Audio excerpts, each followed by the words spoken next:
ఆలోచించుకొని ఇలా అఘోరి అవతారం ఎత్తాడు? ఈరోజు తను అనుకున్నది నెరవేరిందా? ఇంకేమైనా ఉందా దీని వెనక?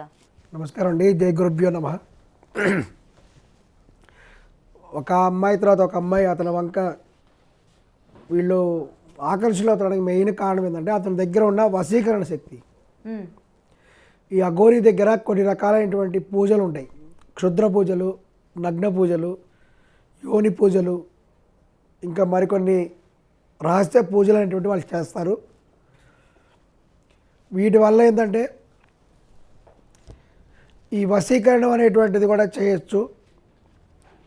వాళ్ళ కాళ్ళ కింద ఉన్నటువంటి మట్టి, ఒంటి మీద వస్త్రం యొక్క ఒక దారపు వీటి ద్వారా చేతబడి క్షుద్ర పూజలు చేస్తారు.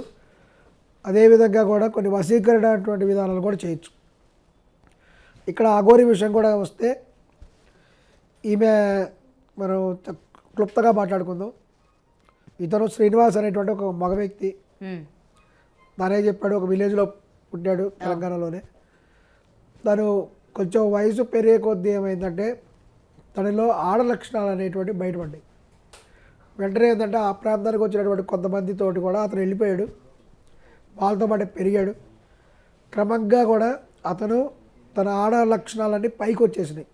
వక్షోభాలు పెరిగి ఆడవారికి లాగా పెద్దవిగా కావటం, మగవాళ్ళకి సాధారణంగా ఉంటాయి కంటే ఆడవాళ్ళకి పెద్ద వక్షోభాలు ఉంటాయి కాబట్టి అదేవిధంగా అతనికి కూడా వచ్చినాయి.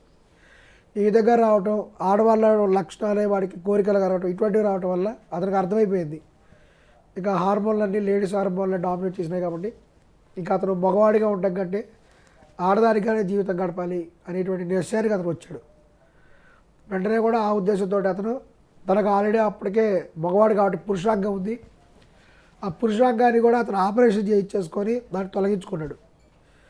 కేవలము యూరిన్ అనేటువంటిది విసర్జించడానికి మాత్రం చిన్న హోల్ వంటిది ఉంటుంది, ఇక తనకి పురుషాంగం లేదు అని అతనే చెప్పుకున్నాడు ఇంటర్వ్యూస్లో.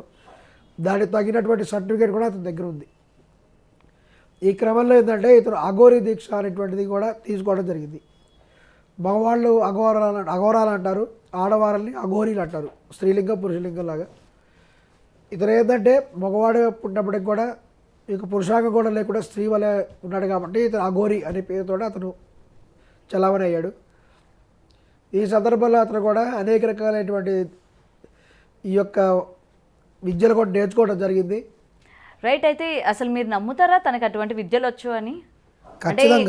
అంటే ఎప్పుడు సనాతన ధర్మం అంటే ఏంటని కానీ, లేకపోతే మంత్రాల గురించి మాట్లాడటం కానీ, లేకపోతే శివతత్వం గురించి మాట్లాడటం కానీ ఎక్కడా లేదు. వాటి గురించి శివరుద్ర గారు కానీ లేకపోతే వేరే వాళ్ళు ఒకవేళ అడిగినా ప్రశ్నించినా మాట దాటేసి వెళ్ళిపోయిన పరిస్థితులు ఉన్నాయి. మీరు నమ్ముతారు అవన్నీ తనకు వచ్చంటే?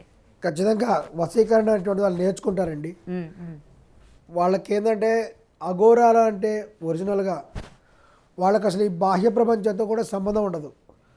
వాళ్ళు పూర్తి స్థాయిగా కూడా పరమేశ్వరుని యొక్క భక్తిలో ఉంటారు. వాళ్ళకి శరీర వ్యామోహం అనేది అసలు ఉండదు. అసలు వాళ్ళు అందుకనే ఒంటి మీద బట్టలు ఏమి ఉండవు, వాళ్ళకి పూర్తి దిగమనంగానే ఉంటారు. వాళ్ళు యొక్క ఒళ్ళంతా కూడా విభూది రాసుకుంటారు. అంతేకాకుండా శ్మశానాల్లో తిరుగుతూ శ్మశానాల్లో శవాలను కాల్చిన తర్వాత వచ్చేటువంటి విభూదిని కూడా వాళ్ళు ఒంటికి రాసుకుంటారు. భోజనం కూడా వాళ్ళు మనకులాగా తినరు.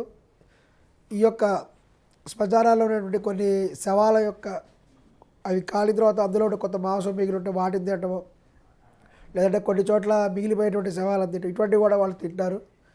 వాళ్ళ ఆహార నియమాలు కూడా ప్రత్యేకంగా ఉంటాయి. ఈ విధంగా వాళ్ళు ఏంటంటే బాహ్య ప్రపంచానికి కూడా దూరంగా ఉంటారు. ఇటువంటి పరిస్థితుల్లో ఉన్నప్పుడు సాధారణంగా ఏంటంటే కొంతమంది అఘోరాలని కూడా వాళ్ళ దానిలో భాగంగా ఒకసారి పర్యటనకు కూడా వస్తారు. పర్యటన అంటే వేరే అని తిరగమని కాదు, కేవలం కూడా దేవాలయాల దర్శనం, ఈ యొక్క క్షేత్రాల దర్శనం కోసం మాత్రమే బయటకు వస్తారు. ఇప్పుడు ఈ అఘోరి అని చెప్పడం ఇతను కూడా ఇతని దగ్గర అఖాడాల నుంచి కూడా కార్డు ఉంది అతని దగ్గర. ఇతను మోసగాడని పూర్తిగా అనలేము, ఎందుకంటే ఇతని దగ్గర కూడా కార్డు ఉంది, ఐడెంటిటీ కార్డు.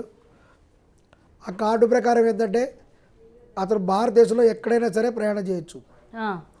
ఇదే వేరే వాళ్ళు ఎవరైనా సరే ఒంటి మీద బట్టలు లేకుండా రోడ్లే పడి తిరిగారనుకోండి, ఇమీడియట్గా పోలీసులు అరెస్ట్ చేస్తారు వాళ్ళని. ఎవరు బయట తిరగడానికి వీల్లేదు.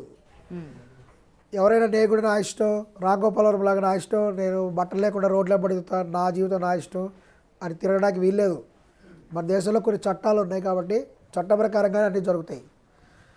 సో ఇతను అక్కడ మెంబర్షిప్ అతను కార్డు ఉంది, ఉండబట్టే అతను దిగంబరంగా తిరిగినా సరే అతను ఎవరు ఆపలేదు, అరెస్ట్ చేయలేదు. ఆ కార్డులు కూడా నిజంగానే ఆయనకు వచ్చినవి అనుకోవచ్చా లేకపోతే సృష్టించినవా? సృష్టించడానికి కాదండి, అతని దగ్గర నిజంగా కార్డు ఉంది. సో ఇంకొకటి ఏంటంటే దాని మీద ఉన్నటువంటి కొన్ని ఇవి ఉంటాయి స్కానింగ్ చేయడానికి. అతను కారు వేసుకొని తిరుగుతున్నాడు కదా, కారు వేసుకొని తిరుగుతున్నప్పుడు అతను ఏ పెట్రోల్ బంక్ దగ్గరికైనా సరే వెళ్ళిపోయి ఆ కార్డు కనుక వాళ్ళకి చూపిస్తే వాళ్ళకి డబ్బులు ఏమి అడగరు. అతనికి మొత్తం కారు ట్యాంక్ మొత్తం ఫుల్గా ఫ్యూయల్ నింపుతారు. ఆ కార్డు చూపిస్తే చాలు, ఆ కార్డు మీద స్కానింగ్ ఉంటుంది, వాళ్ళు స్కాన్ చేసుకుంటారు, వెంటనే వాళ్ళకి కావాల్సింది వాళ్ళకి అందుతుంది. సో ఆన్లైన్ ద్వారా వచ్చేస్తుంది. వీళ్ళకి ఏంటంటే జస్ట్ ట్యాంక్ ఫుల్ చేసుకొని వెళ్ళిపోవడమే. ఈ విధంగా ఉండటం వల్ల అతను దేశం అంతా తిరుగుతాడు. పోలీసులు కూడా ఎవరు ఆపరు. పెట్రోల్ ప్రాబ్లం లేదు కదా, మొత్తం ఎక్కడ ఖాళీ ఎక్కడ పెట్రోల్ ఖాళీ, కారులో పెట్రోల్ ఖాళీ మీద అనుకోండి, వెంటనే వెళ్తాడు, పెట్రోల్ బంక్ వెళ్తాడు, కార్డు చూపిస్తాడు, ఫిల్ చేసుకుంటారు. ఈ విధంగా అతను మొత్తం తిరుగుతూనే ఉంటారు, ఎవరు ఆపరు.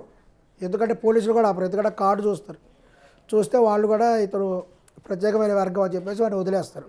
ఈ విధమైనటువంటి స్వేచ్ఛ కూడా అతనికి ఉంది. కానీ ఇప్పుడు ఈ విధంగా ఒక అమ్మాయిని తీసుకెళ్ళి పెళ్లి చేసుకోవడం అన్నది ఎంతవరకు కరెక్ట్ అంటారు?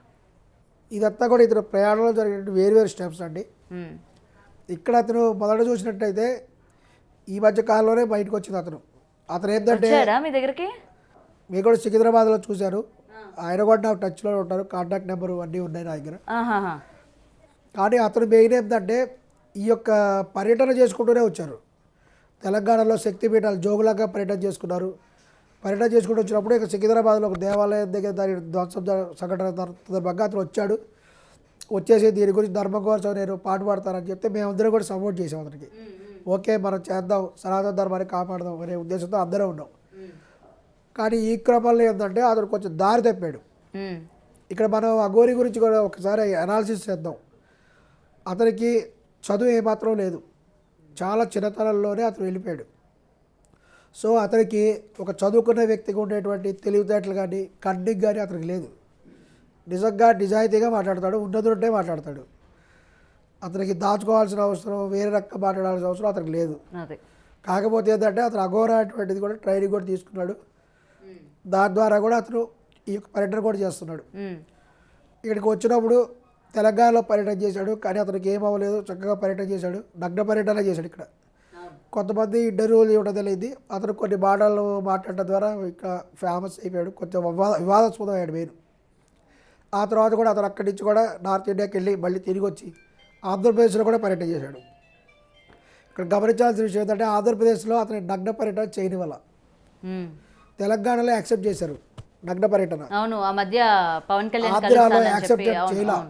ఆంధ్రాలో తప్పనిసరిగా వస్త్రధారణ చేయాలి, బట్టలు కట్టుకుంటేనే నీతో గుళ్ళో పంపిస్తాం, లేకపోతే పంపించాం, చాలా క్లియర్గా అక్కడ పోలీసు వాళ్ళు అడ్డుకున్నారు. మన తెలంగాణలో మటుకు అలా జరగలేదు. సో అక్కడికి ఇక్కడికి కొంచెం డిఫరెన్స్ ఉంది. అతను ఆంధ్రప్రదేశ్లో కొన్ని ఇబ్బందులు కూడా ఎదుర్కొన్నాడు ఈ విషయంలో.